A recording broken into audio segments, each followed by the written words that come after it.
everybody, how's it going? Welcome back to the channel. Been a great day. Today we have a lot to talk about regarding the all-new Ford Mustang and possibly what Ford is doing from here on out that's going to really differentiate this brand new generation of Mustang again.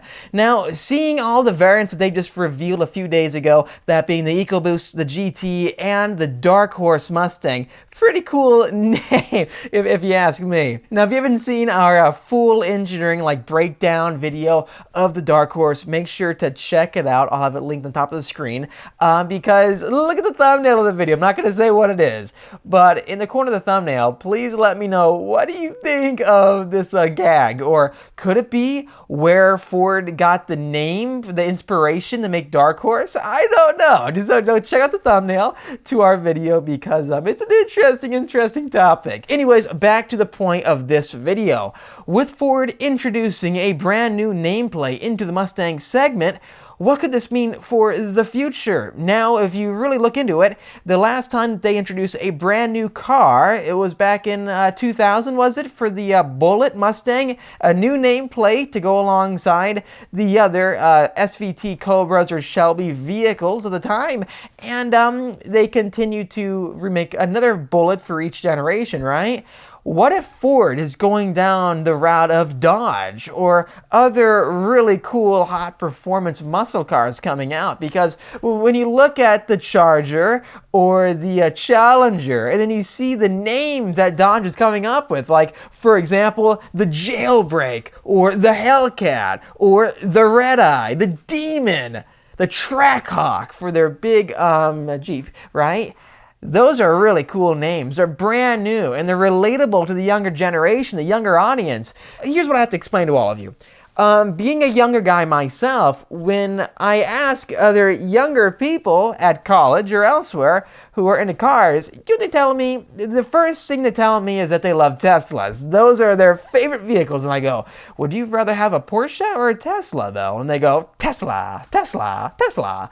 It's so weird sometimes. Teslas are cool, they make good cars, but they're not a sports car like a Porsche or a Mustang or a Charger Hellcat, right?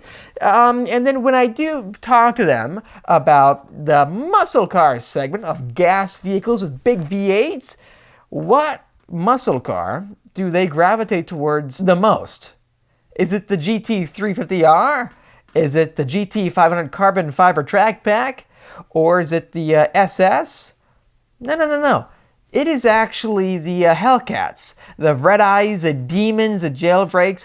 That scene, I mean, when it comes to the younger generation, it means a lot to them. The names that Dodge has come up with and the branding, the way they've put together these vehicles going as far as they can, as wild as they can, and not relying too much on the past, they have made something very special, and it really works in the 21st century.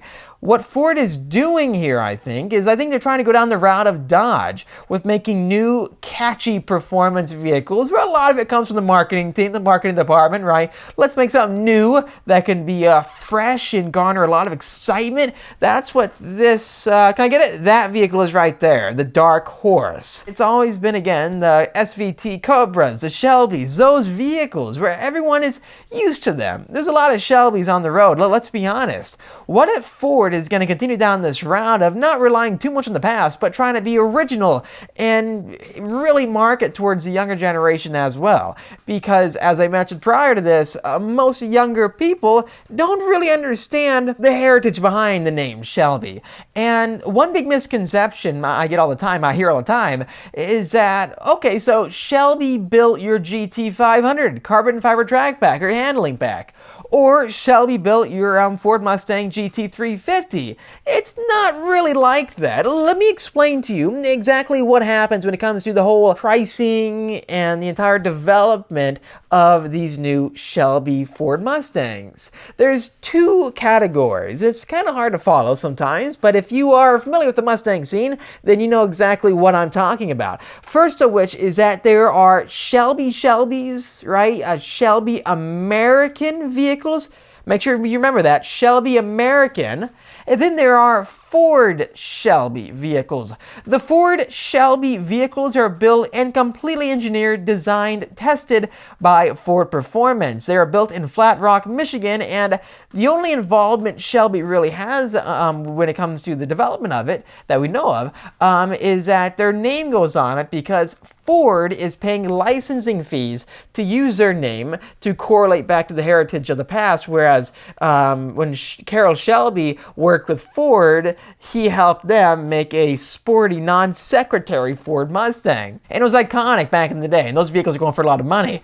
Since then, people have always kind of correlated a fast, cool Mustang with Shelby. Touching base on that, like I mentioned earlier, it seemed like it's not as widely understood with the younger crowd as it is with the older crowd. Touching base on the Shelby American vehicles, well, here's what a Shelby American vehicle is. When you buy a Ford Mustang, you can send it to them in Las Vegas and they'll put on these upgrades for you. So they're kind of like an upgrade shop, whereas you can buy different kits to put on your vehicle and then they have their own additions that are named for those kits, right? So you have, for example, the Mustang Super Snake. That is a Mustang GT bought from a Ford dealership. It is sent to Shelby American. They put on a supercharger. I think a Whipple is it? You know, upgrades to turn it into a Super Snake. So that is what Shelby is. It's more of it's an aftermarket company that you send your vehicle in. They give you a badge. They put you into the registry and they give you the title of you have a Shelby American official vehicle.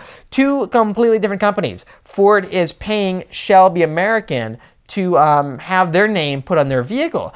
What would be the reason why Ford could go down the route of no longer doing this for this generation Mustang? Well, they might want to make the GT350 and the GT500 stand out from the S550 generation. For example, the flat plane crank Shelby that we had with 526 horsepower and the 760 horsepower supercar Mustang. What they might do is that they might leave the Shelbys there and try to introduce their brand new nameplates that will go down in history books as something different, something exciting before the V8 Mustangs come to an end. Because with Dodge completely canceling out the V8 performance cars, there's no longer going to be any gas guzzling, fast, loud, mean, muscular Challenger anymore, or Charger. In the next coming years, it's going to be all electric. And they've announced that. So Ford is really giving us a proper send-off. Do you really think that Ford is going to make a next-gen GT350 with an even crazier flat plane crank or a new supercharged GT500? Could they try to make brand new, edgy vehicles with cool, hip names to send off the Mustang when it comes to the end of the era in the 21st century? Which would you rather see? Do you think the Shelby name is getting a bit stale when it comes to seeing another GT350 and another GT500? Would you want to see something new? I'm indifferent on it. You know, I really like the GT350, the Shelby GT500. I would love to see another one. I would really love it. I am making this video because a lot of people are actually reaching out to me, telling me this. Also sharing similar thoughts regarding this. They're like, hey, Austin, guess what? You think Ford's not going to pay any more licensing fees? Could that be it? Huh. Well, they would make a lot more money, wouldn't they? Imagine the profit margin Ford would make on these vehicles, right? No more paying for each car. I don't know how it works. How they pay, is it per car or for the entire year? I'm not sure. These vehicles always sell out because the Ford Performance team knows how to engineer a new car and get demand for them. What if that they decide, hey, you know what? Let's keep that profit margin and do something different. What if they go down the route of something completely new? Similarly to the Dark Horse, you have to consider one big thing. They could have called this car the Boss 302, right? Couldn't they? But they didn't. They didn't want to rely on the heritage names. They made something new and fresh. A new badge, a new name.